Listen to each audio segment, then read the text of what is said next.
The year was 1918, and the city of New York existed in a state of permanent twilight, trapped between the fading gaslight of the old century and the sharp, electric glare of the new. It was a place of canyons made of brick and mortar, where the air smelled of wet coal, horse manure, and the sharp metallic tang of the subway tunnels rising from the grates. In the Lower East Side, where the buildings leaned against one another like tired companions, lived a man named Arthur. He was a man of quiet habits, a clerk in a shipping office near the docks, whose life was measured by the scratching of his pen and the rhythmic chug of the ferries crossing the East River. Arthur lived on the 4th floor of a walk-up tenement on Attorney Street. The building was a character in itself, a breathing organism of wood and stone that groaned when the wind blew off the water. The staircase was narrow and steep, worn smooth by the boots of 1,000 tenants, and it was here, on the 3rd-floor landing, that the story of his heart truly began. It was a Tuesday evening in late November when he first saw her. The hallway was dimly lit by a single bulb that flickered with a nervous yellow pulse. Arthur was carrying a brown paper bag of groceries, the cold nipping at his ears through his wool cap. As he turned the corner to climb the final flight, he almost collided with a woman coming down. She was carrying a basket of laundry, white and starch-stiff, smelling of lye soap and fresh rain. They stopped simultaneously. In the sudden proximity of the narrow stairwell, the world seemed to shrink to just the space between them. She was not a woman of striking beauty in the way the magazines painted, but she possessed a calmness that anchored the chaotic air of the building. Her hair was pinned back severely, dark and gleaming in the weak light, and her eyes held the weariness of a long day softened by an innate gentleness. Arthur stepped back, pressing his shoulder against the peeling wallpaper to allow her passage. He tipped his cap, a gesture of respect ingrained in him by his father. "Evening," he murmured, his voice low, barely rising above the sound of the radiators hissing in the walls. "Evening," she replied. Her voice was soft, melodic, but restrained. She did not smile, but her eyes met his for a fleeting second, recognition of his presence, a silent acknowledgement of his existence in a city that ignored millions. She passed him, her skirt brushing against his trouser leg, and continued down the stairs. Arthur stood there for a moment, listening to the fading rhythm of her steps before he continued his ascent. Her name, he learned later by listening to the building's gossip through the thin walls, was Eleanor. She worked as a seamstress in a garment factory a few blocks away, her fingers pricked and stained by pins and needles, her eyes strained by the needlepoint detail of collars and cuffs. From that night on, a routine established itself, unspoken but rigid in its precision. The city was a machine of noise and rush, but Arthur and Eleanor found a quiet cadence within it.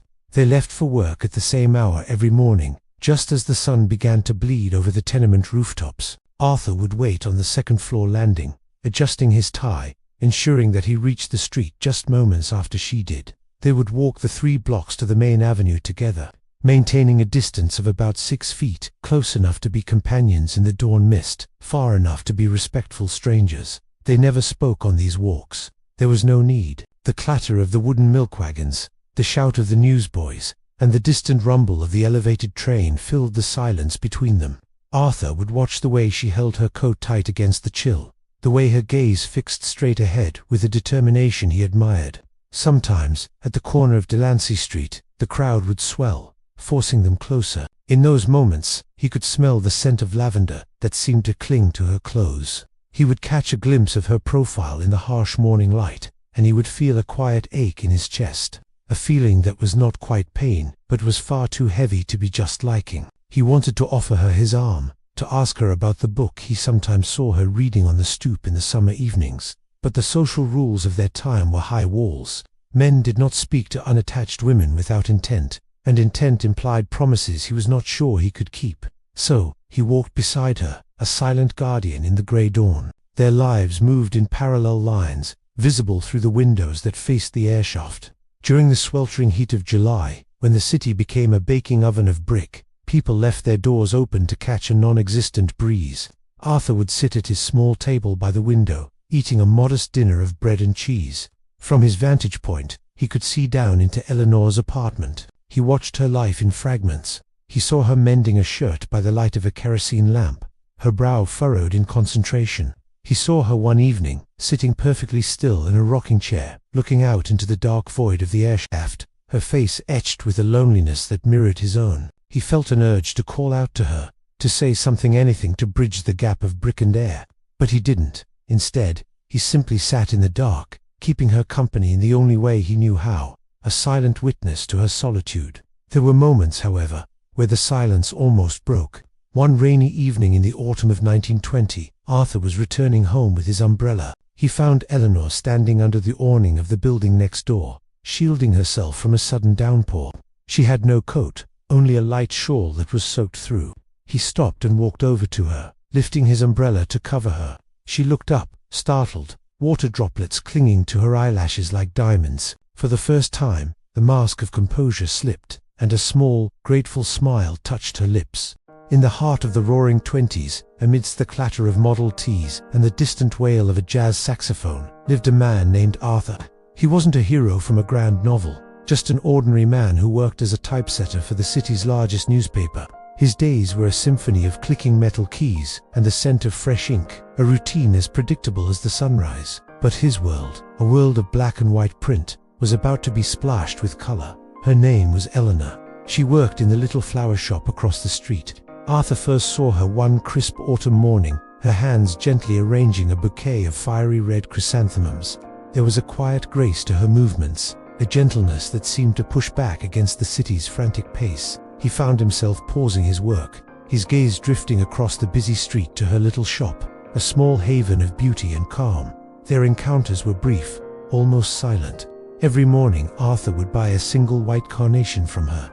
He'd walk in, the tiny bell above the door announcing his arrival. Eleanor would look up from her work, a soft smile gracing her lips, a smile that seemed reserved just for him. She'd have the carnation ready, its stem wrapped in a small piece of damp paper. "For your desk," she'd say, her voice as soft as a petal. "Thank you, Eleanor," he'd reply, his heart doing a little flip every single time. He'd placed the coin on the counter, their fingers brushing for a fleeting second. A spark of electricity in the quiet morning air. He learned small things about her. She loved the rain, the way it washed the city clean. She had a small cat named Jasper, who would sometimes nap in the sunlit window of the shop. She hummed old folk tunes while she worked, melodies that would get stuck in Arthur's head for the rest of the day. He, in turn, would sometimes leave a particularly interesting newspaper clipping on the counter for her, a review of a new play, a poem he thought she might like. No grand gestures, just these small, unspoken exchanges. Words were Arthur's trade, but when it came to Eleanor, they failed him. He'd rehearse speeches in his mind, grand declarations of affection, but the moment he saw her smile, the words would dissolve, leaving only the simple, comfortable silence they shared. He was terrified. What if he spoke and broke the delicate spell between them? What if the reality of his feelings was too clumsy for the perfect, unspoken understanding they had built? So he said nothing, content to live in the quiet beauty of their daily ritual. The city buzzed around them. Flappers danced, the Charleston stock markets soared, and the world seemed to be spinning faster and faster. But for Arthur, time seemed to slow down in those few moments each morning in the flower shop. He started to believe that this was enough, that their silent story could go on forever, a continuous loop of carnations and quiet smiles. He imagined years of this, growing old with this gentle rhythm, this unspoken promise. Then, one Monday morning, the shop was closed. A for-lease sign was taped to the inside of the glass. The bell was silent. The window, usually filled with vibrant blooms, was empty. Arthur's heart sank. He stood there for a long time, the cold morning air biting at his cheeks. He went to the shop next door, the bakery, and asked the owner what had happened. The baker, a kind, portly man, told him Eleanor's family had moved. Her father had found a new job in a city far away, out west. They had left over the weekend, just like that. There was no note, no goodbye. Why would there be? They had only ever been a shopkeeper and her regular customer. The unspoken words, the shared glances, the silent understanding. It was all in his head, wasn't it? Or was it? He would never know. He walked back to the newspaper office, the space on his desk where the carnation usually sat, feeling like a vast, empty chasm. The scent of ink suddenly seemed harsh, the clicking of the keys grating. Arthur never bought another flower for his desk. The little shop was eventually taken over by a tailor, and the vibrant colors were replaced with bolts of gray and brown fabric. The city continued to roar, through the Great Depression, through another world war, through decades of change. Arthur continued his life. He was a good man, respected at his job. He had friends, He went to baseball games, he read books, he lived a full life, by all accounts. But in the quiet moments, late at night when the city finally slept, or when he caught the scent of rain on a summer afternoon, his mind would drift back to the 1920s. He'd remembered the gentle curve of Eleanor's smile, the way her hands moved among the flowers, the fleeting touch of her fingers. He never tried to find her. The memory was too perfect, too fragile. It was a secret garden in his mind, a place untouched by time, a place where the carnations were always fresh and her smile was always waiting for him. He grew old, his hair turned to silver, and his hands, once so nimble on the typesetting machine, became gnarled with age. One day, while clearing out his old apartment, his grandnephew found a small, yellowed box. Inside were dozens and dozens of dried, pressed white carnations. Each one was carefully preserved between the pages of a book. The grandnephew looked at him, puzzled. Arthur just smiled, a faint, distant look in his eyes. He picked one up, its petals as delicate as old lace. "From a flower shop," he said, his voice a soft whisper. "A long time ago." He didn't need to say her name. Eleanor lived on, not in the grand history books, but in the quiet, enduring memory of a man who loved her in silence. A love story written not with ink and paper, but with a lifetime of unspoken words and a collection of withered flowers. His greatest story was the one he never wrote, the one he simply lived, every single day. Thank you for watching. If this story touched you, consider liking and subscribing for more tales from the quiet corners of history.